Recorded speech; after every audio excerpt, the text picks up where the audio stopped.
اگر مسجد میں آئیں اور فجر کی جماعت کھڑی ہو جائے تو ہم سنت ادا کریں گے، کیا کریں گے؟ سب سے پہلے تو کوشش یہی ہونی چاہیے کہ جب آپ مسجد میں اس انداز سے آئیں کہ پہلے سنت پڑھ لیں اور پھر جماعت کے ساتھ شامل ہو جائیں۔ لیکن کبھی ایسا ہوا کہ جماعت کھڑی ہو چکی ہے تو اب آپ نے سنت بھی پڑھنی ہے،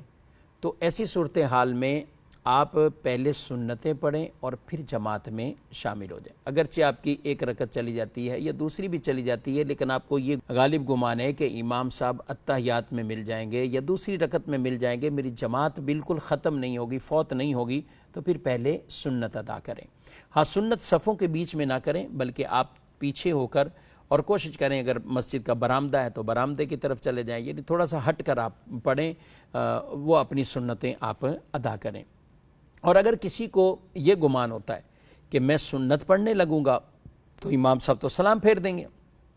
تو پھر اب کوئی آیا ہی دوسری رکعت میں، اور دوسری رکعت میں بھی گویا کہ اس کے آخری مراحل میں وہ پھر سنتوں میں مشغول نہیں ہوگا، بلکہ وہ نماز میں شامل ہو جائے، تاکہ جماعت کے ساتھ ان کا نماز پڑھنا ہو جائے، کہ جماعت اختیار کرنا وہ واجب ہے اور یہ سنتیں مؤکدہ ہیں۔ یاد رکھیں، فجر کی سنتوں کی بہت تاکید ہے، بہت تاکید ہے، یہاں تک ارشاد فرمایا اگر تمہارے اوپر دشمن گھوڑے بھی دوڑا دیں تو سنتیں تم ترک نہ کرو۔